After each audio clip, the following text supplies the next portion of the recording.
نماز فجر ادا کرنے کے فوراً بعد میں قبرستان میں آیا تاکہ میں اپنے مرحوم باپ کی قبر پر دعا مانگ سکوں۔ میں اپنے مرحوم باپ کی قبر پر کھڑا ہو گیا اور دعا مانگنے لگا۔ جیسے ہی میں نے دعا شروع کی تو اچانک مجھے چیخو پکار کی آوازیں سنائی دینے لگی۔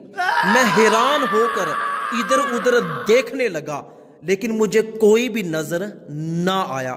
خوف اور دہشت کی وجہ سے میرا دل پھٹ رہا تھا۔ مجھے ایسے لگ رہا تھا کہ جیسے چیخو پکار کی آواز کہیں نزدیک سے ہی آ رہی ہے۔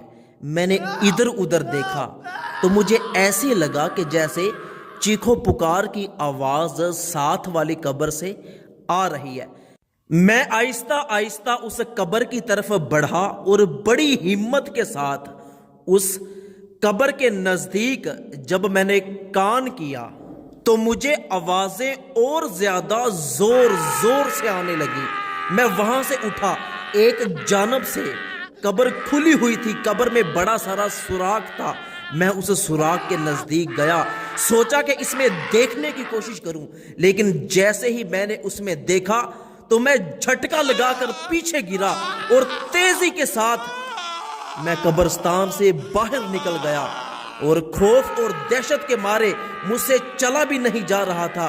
یہ تو مجھے پتا ہے کہ میں قبرستان سے باہر کیسے آیا۔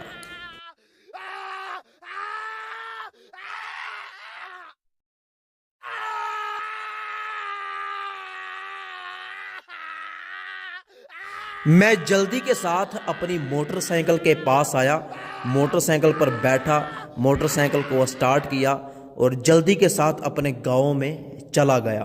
میں گاؤں جا کر جلدی سے قبر بنانے والے مستری کو، جس نے ہمارے گاؤں کی ساری قبریں بنائی، اس کو میں قبرستان میں لے کر آیا تاکہ اس کو یہ معاملہ دکھا سکوں اور پوچھ سکوں کہ یہ قبر کس کی ہے۔ وہ بار بار مجھ سے ہاتھ پکڑ کے پوچھے کہ آخر اتنی جلدی تم مجھے قبرستان میں کیوں لے کر آئے ہو؟ میں نے اسے کہا کہ بس آپ چلتے رہو۔ وہ بندہ بڑی حیرانگی کے ساتھ میرے ساتھ چل رہا تھا۔ جب ہم دونوں قبر پر پہنچے تو میں نے کہا کہ 1 منٹ پیچھے رکو۔ میرا گمان تھا کہ ابھی بھی قبر سے آوازیں آ رہی ہوں گی، لیکن جب میں نے قبر کو کان لگا کر دیکھا تو کوئی کسی قسم کی آواز نہیں آ رہی تھی۔ پھر میں نے اس کو بتایا کہ صبح نماز فجر کے بعد میں فوراً قبرستان میں آیا۔ جیسے ہی اپنے باپ کی قبر پر دعا مانگنا شروع کی تو مجھے خوفناک آوازیں آنے لگی۔ میں نے ادھر ادھر دیکھا، کوئی نظر نہیں آیا تو میں اس قبر کی طرف بڑھا تو اس قبر سے مجھے وہ خطرناک اور خوفناک آوازیں آ رہی تھیں۔ کیا آپ جانتے ہیں کہ یہ قبر کس کی ہے؟